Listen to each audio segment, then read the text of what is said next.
សួស្តីទាំងអស់គ្នាថ្ងៃនេះខ្ញុំចង់ចែករំលែកចំណេះដឹងមួយចំនួនទាក់ទងទៅនឹងរញ្ជួយដីមួយនៅប្រទេសជប៉ុនដែលមានឈ្មោះថាណាំកៃត្រាស់ហើយរញ្ជួយដីនេះបច្ចុប្បន្ននៅប្រទេសជប៉ុនគេស្គាល់ច្រើនគេដឹងឮច្រើនដោយសារតែគេគិតថាវាអាចនឹងកើតឡើងនៅពេលឆាប់ហើយនៅពេលដែលវាកើតឡើងវានឹងផ្ដល់ជាគ្រោះមហន្តរាយច្រើនដល់ប្រទេសអញ្ចឹងទៅសារព័ត៌មានក៏ដូចរដ្ឋាភិបាលជាជនផ្សព្វផ្សាយឲ្យប្រជាជនយល់ពីបញ្ហានេះហើយនឹងត្រៀមខ្លួនទាំងអស់គ្នាអញ្ចឹងយើងមើលទាំងអស់គ្នាថាតើវានឹងកៃត្រាស់ជួយដីមុនដឹងថាជួយដីនឹងកៃត្រាស់នឹងវាយ៉ាងម៉េចយើងត្រូវដឹងថាតើអ្វីទៅជាជួយដីហើយដើម្បីដឹងថាជួយដីនឹងវាយ៉ាងម៉េចយើងត្រូវដឹងពីផែនដីរបស់យើងនៅដល់សពហ្នឹងយ៉ាងម៉េចយើងមានទ្រឹស្ដីមួយនៅក្នុងផែនដីវិទ្យាទាក់ទងទៅនឹងចលនាតិចតួនេះហើយទ្រឹស្ដីនេះនិយាយខ្លីទៅគឺថាវាជាទ្រឹស្ដីដែលបង្ហាញថាទាំងផែនដីឬក៏ផ្លាកជាសង្កេតថាផ្លេតនេះគឺវាមានចលនារំកិលជាប់ជានិច្ចផែនដីដែលកើតឡើងដំបូងវាជាទម្រង់បែបនេះគឺជាប់គ្នាហៅថាប៉ង់សៀតែផ្ទាំងផែនដីឬក៏ផ្លាកមួយហ្នឹងវាមានចលនាជាប់ជានិច្ចរំកិលបន្តិចម្ដងហើយលទ្ធផលយើងឃើញនៅបច្ចុប្បន្នមានភាពជាច្រើនដែលចេញពីគ្នាហើយដើម្បីចេញពីទាំងផែនដីជាប់គ្នាបំណល់ឡើងវាចំណាយពេល33.5កោតឆ្នាំគឺវាច្រើនទេអញ្ចឹងនិយាយខ្លីទៅគឺផែនដីយើងនៅរំងាយគឺមិនមែននៅស្ងៀមទេគឺមានចលនាជាប់ជានិច្ចហើយទាំងមួយហ្នឹងគាត់ថាហើយវាមានរឿងច្រើនបន្ទាប់ពីនៅទៀតក៏ប៉ុន្តែបើសិនជានិយាយដោយសង្ខេបជាលទ្ធផលប្រទេសជប៉ុនគឺពណ៌សអញ្ចឹងមានពណ៌ព្រាយអញ្ចឹងហើយខ្សែក្រហមគឺជាព្រំដែនរបស់ផ្លាកអញ្ចឹងន័យថាប្រទេសជប៉ុនសំឡើងដោយផ្លាកទាំងអស់មាន4កាត់គ្នាគឺមានផ្លាកអាមេរិកជើងផ្លាកមហាសមុទ្រប៉ាស៊ីហ្វិកផ្លាក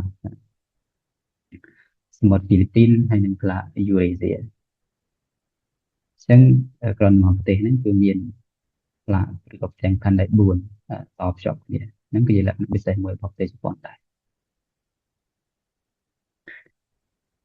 តទៀតយើងចូលដល់នឹងកៃត្រាស់ជាអ្វី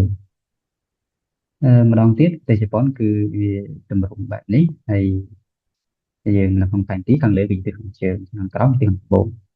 សមុទ្រទៅនៅខាងលើនេះគេហៅថាសមុទ្រខាងជើងហើយខាងក្រោមគឺជាសមុទ្រខាងត្បូងនេះគេថាសមុទ្រខាងត្បូងជាភាសាជប៉ុនយើងប្រើពាក្យថាណាំកៃហើយមកពាក្យទៀតគឺពាក្យថាត្រាស់ហ្នឹងគឺជាចន្ទងបាតសមុទ្រន័យថានៅកន្លែងត្រាស់ហ្នឹងចន្ទងសមុទ្រហ្នឹងវាមានជម្រៅជ្រៅមិនមានសម្រាប់ទឹកទេសម្រាប់សន្តានដីគឺវាទាបជាងដីនៅជុំវិញហ្នឹងជាស្ដែងនៅក្នុងត្រាស់ដែលយើងកំពុងតែនិយាយហ្នឹងគឺវាពណ៌ក្រហមជាខ្សែពណ៌ក្រហមនៅខាងក្រោមប្រទេសជប៉ុនហ្នឹងនៅត្រង់ហ្នឹងអឺពីមុនយូរមកហើយហ្នឹងគឺវាកើតចេញអំពីចលនានៃផ្លាកដែលនៅជាប់គ្នាផ្លាកទី1គឺផ្លាកយូរេស៊ីនៅខាងនេះហើយផ្លាកទៀតគឺផ្លាកសមុទ្រហ្វីលីពីនហើយផ្លាកសមុទ្រហ្វីលីពីនជាផ្លាកដែលមានចលនាច្រើនវានៅពីក្រោមផ្លាកយូរេស៊ីអញ្ចឹងនៅកន្លែងនេះវាមានចន្លោះវាមានកន្លែងដែលអត់ស្មើមួយអញ្ចឹងកន្លែងដែលអត់ស្មើហ្នឹងគឺគេហៅថាត្រាស់អញ្ចឹងសរុបមកវិញពាក្យថាណាំកៃត្រាស់គឺជាឈ្មោះទីតាំងតំបន់នៅប្រទេសជប៉ុនហើយតំបន់ហ្នឹងគឺជាជ្រលងបាតសមុទ្រដែលមានជម្រៅជ្រៅទីតាំងរបស់វាគឺនៅកន្លែង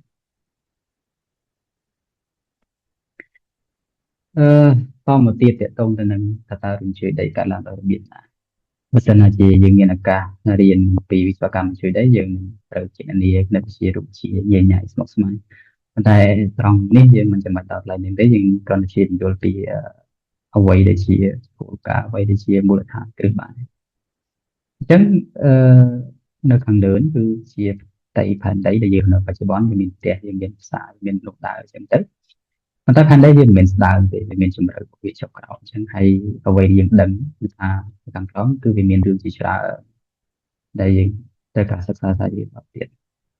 រឿងជាច្រើនហ្នឹងក្នុងរឿងជាច្រើនមានរឿងមួយគឺតកតងនឹងចលនាជាប់ជំនិតរបស់ផែនដីអញ្ចឹងនៅពេលដែលវាមានចលនាវាមិនមែនចេះតែទៅដោយស្រួលទេវាមាន អានេះភ័យមកដែរជាស្ដែងដូចខាងក្រោមនេះចឹងសិនណាជា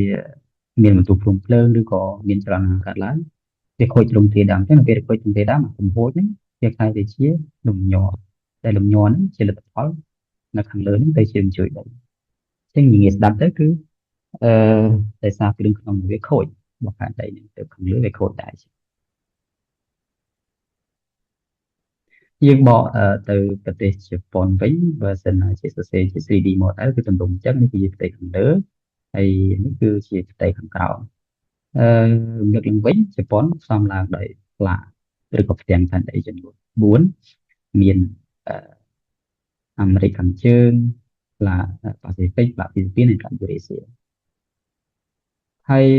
តាមទ្រឹស្ដីគឺអ្វីសិក្សាកន្លងមកទីតាំងដែលកើតមានជួយដីគឺគេសង្កេតឃើញថាវាមានចំនួន3ធំទី1គឺព្រំដែនផ្លាកអញ្ចឹងផ្លាកទាំង4នេះសុទ្ធតែផ្លាកផ្សេងៗគ្នាវានៅជិតគ្នាអញ្ចឹងបង្កើតបានជាព្រំដែនខ្សែបន្ទាត់ហ្នឹងអញ្ចឹងនៅតាមហ្នឹងគឺជាកន្លែងគ្រឹះថ្នាក់ងាយនឹងកើតជួយដីទី2គឺផ្នែកនៃផ្លាកដែលនៅលើគោកអញ្ចឹងឧទាហរណ៍អឺកន្លែងនេះអញ្ចឹងវាជាផ្នែកនេះនៃប្រទេសជប៉ុនអញ្ចឹងវាស្ថិតនៅលើផ្លាកមួយដែលគេហៅថាយូរេសៀនៅtrongកន្លែងហ្នឹងគ្រឿងក្នុងរបស់ដីក៏វាអាចមានបញ្ហាដែរអញ្ចឹងនៅពេលដែលវាមានបញ្ហាក៏វាអាចបង្កជាជួយដីដែរហើយចំណែកទីតាំងចុងក្រោយគឺគេហៅថាផ្លាកផ្នែកនៃផ្លាកដែលនៅក្នុងសមុទ្រអញ្ចឹងដូចខាងនេះអញ្ចឹងស្វាក់សមុទ្រហ្វីលីពីនអញ្ចឹងនៅក្នុងហ្នឹងអឺនៅក្រោមសមុទ្រគឺវាមានដីហើយក្រោមដីហ្នឹងក៏វាមានចលនាជាច្រើនដែលយើងអត់ដឹងដែរអញ្ចឹងដូចជាប្រភពភ្លើងបាតសមុទ្រជាដើមទៅពេលដែលមានបញ្ហាអញ្ចឹងក៏វាអាចបង្កទៅជាជួយដីអញ្ចឹងមាន3ទីតាំងជួយដីគឺព្រំដែនផ្លាកហើយ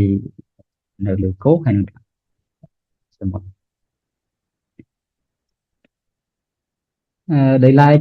យើងមើលប្រវត្តិជួយដីនៅជប៉ុនជួយដីធំដែលគួរឲ្យកត់សម្គាល់ឬក៏ជួយដីដែលបង្កវិនាសកម្មធំចាប់ពីឆ្នាំ1944ដល់ឆ្នាំ2010ប្រទេសថាមុនសង្គ្រាមលោកបន្តិចហ្នឹងមកដល់ឆ្នាំ2016ហ្នឹងគឺមានដូចក្នុងក្រៅអញ្ចឹងតែជួយឈោគឺជាទំហំរាងកាយម៉ាលេស៊ូតហើយតាមទិសដេកហ្នឹងគឺជាឆ្នាំកំពុងដោយសារនៅឆ្នាំ2016គឺវាមានឈ្មោះច្រើនជាច្រើនក៏ឈ្មោះតាមតំបន់អញ្ចឹងវាមានធួនអង្កៃហាស៊ីនបោហែកទៅពណ៌ក្រហមទាំងនេះគឺសំដៅទៅដល់ជួយដីដែលកើតឡើងត្រង់ព្រំដែនផ្លាកដូចខ្ញុំបានអញ្ចឹងគឺតាមព្រំដែននេះអញ្ចឹងហើយចំណែកពណ៌ខៀវគឺវាកើតឡើងតាមផ្លាកតែមិនមានព្រំដែនអញ្ចឹងយើងឃើញថាពណ៌ក្រហមវាខ្ពស់ជាងពណ៌ខៀវអញ្ចឹងមានន័យថាទំហំរបស់វាទំហំរញ្ជួយដីក៏វាធំជាងពណ៌ខៀវដែរអញ្ចឹងតាមប្រវត្តិសាស្ត្រក្នុងចំណោមជួយដីធំដែលកើតឡើងកន្លងមកឲ្យតែជួយដីដែលកើតឡើងត្រង់ព្រំដែនផ្លាកគឺជាជួយដីដែលមានទំហំធំហើយចំណុចកត់សម្គាល់មួយទៀតគឺថាឆ្នាំ1944ឆ្នាំ1946 2ឆ្នាំហ្នឹងគឺនៅតំបន់អង្កៃហ្នឹងគឺមានជួយដីធំដល់ទៅ2ដងបានកើតឡើងដូចដែរ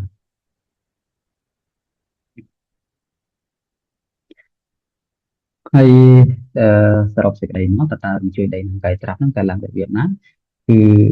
มันមានអីដែលអាចកំបាំងទេដូចនិយាយមុនហ្នឹងអញ្ចឹងគឺទីតាំងដែលជួយដីកើតឡើងគឺនៅត្រង់ព្រំដែនផ្លាកហើយហេតុអីបាននៅត្រង់កន្លែងដែនផ្លាកសូមលើកម្ដងទៀតតំបន់នឹងកៃត្រាស់តំបន់ពណ៌ក្រហមហើយខ្សែពណ៌ក្រហមវាជាជលងសមុទ្រដែលកើតឡើងពីផ្លាកពីរជាប់គ្នាគឺផ្លាកយូរេសៀនៅខាងលើហើយខាងក្រោមគឺផ្លាកសមុទ្រហ្វីលីពីន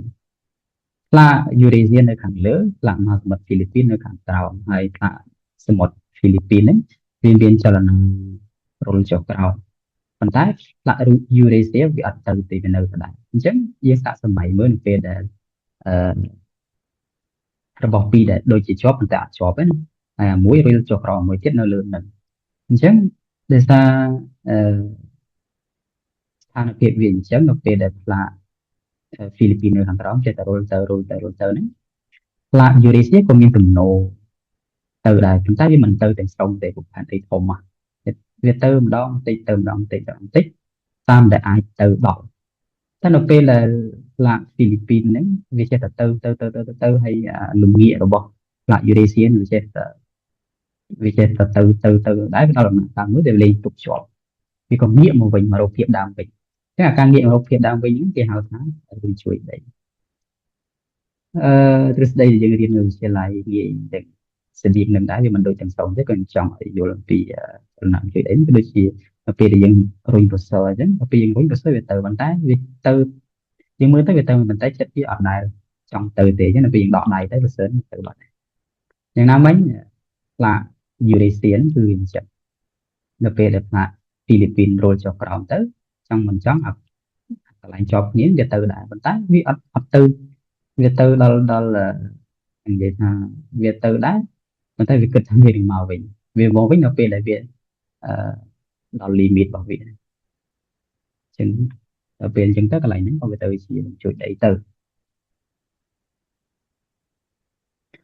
hay lẽ cái bị xe thì có một hoàn tại để dân ai expect thì chuỗi đẩy nằm cải tạo những hiện đổi rụt nhìn chấm bằng hàng thông thì mỗi cứ để tông trùng vùng một vị từ việc thông thì mình đến thì sao nào mà rồi có sẽ có thao hiện ai trả tiền vậy tại ở buồn này chịu trên việc thông mình đến vì chỉ bài world class sức khỏeมันพอมันได้ไอ้ในประเทศญี่ปุ่นบัดพิสาวชมกรอยได้ชูជួយដៃធំអញ្ចឹងគឺឆ្នាំ2011ដែលហើយដែលយើងមើលតាមទូទៅទៅឃើញគឺវាពិបាកមែនទែនគេមានបញ្ហាច្រើនសម្រាប់នៅឆ្នាំអញ្ចឹងគឺស្តីគ្នាហ្នឹងហើយដោយសារវាធំហើយវាកាន់តែបានសម្បត្តិផងមហន្តរាយទី2ដែលនាំមកដែលគេបារម្ភគឺតកតង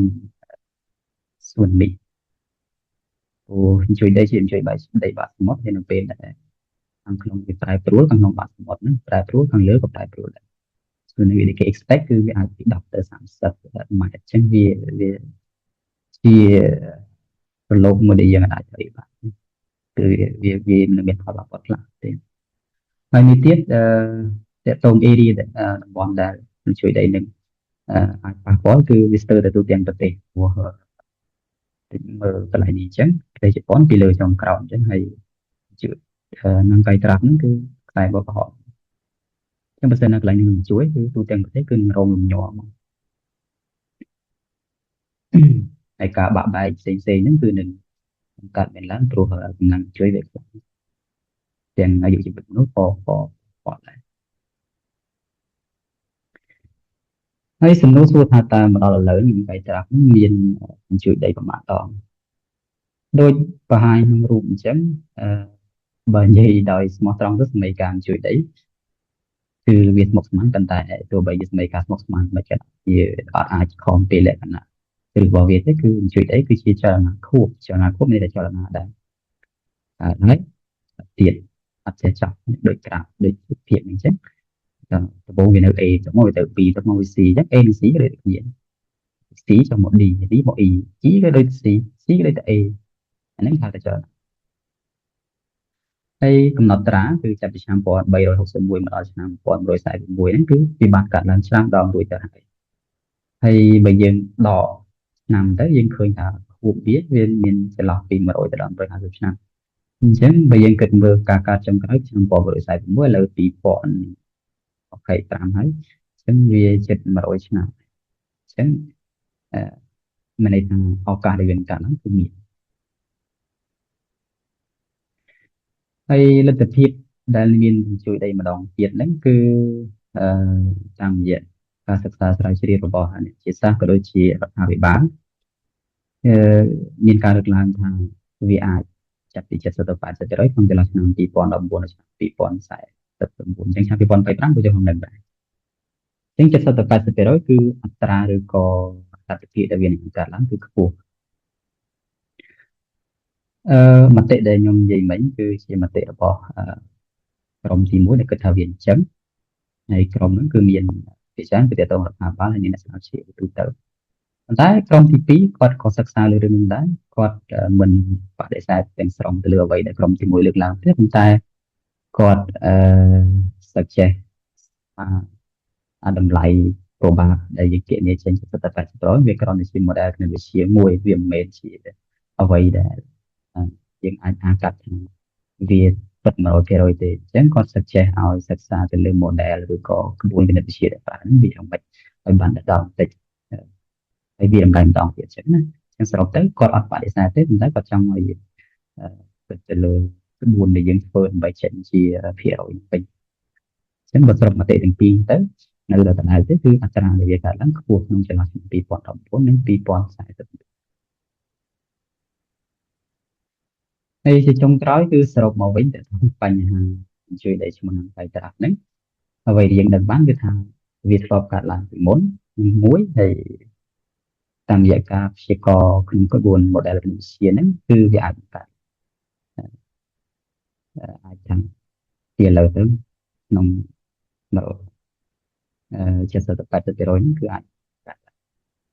មិនឆ្នាំនេះក៏ហើយទៅ50ឆ្នាំទៀតអញ្ចឹងហើយបើសិនណាវាកើតឡើងដោយសារទំហំនៃជួយដេញវាធំមហន្តរាយក៏មានច្រើនតែសួរបកទៅវិញថាអានឹងវាពិត100%ទេតម្លៃគឺមិនពិត100%ទេប៉ុន្តែអឺពឹងផ្អែកទៅលើការគណនារបស់យើងអត្រាដែលវាអាចកើតឡើងគឺមានច្រើននឹងក៏អ្វីដែលអាចធ្វើបានអញ្ចឹងរដ្ឋាភិបាលបន្ទាប់ពីទទួលបានការសិក្សាស្រាវជ្រាវពីអ្នកវិទ្យាសាស្ត្រហើយអ្វីដែលរដ្ឋាភិបាលជប៉ុនធ្វើគឺដូចខ្មែរយើងអញ្ចឹងគឺយើងប្រើពាក្យការពារវិស័យវិទ្យាបាលអញ្ចឹងទោះបីយើងដឹងទៅពិត100%ប៉ុន្តែយើងមានជំនឿទៅលើវិទ្យាសាស្ត្រហើយវិទ្យាសាស្ត្រថាវាអាចកើតឡើងអញ្ចឹងយើងគួរតែព្យាយាមធ្វើអ្វីដែលអាចធ្វើទៅបានទៅ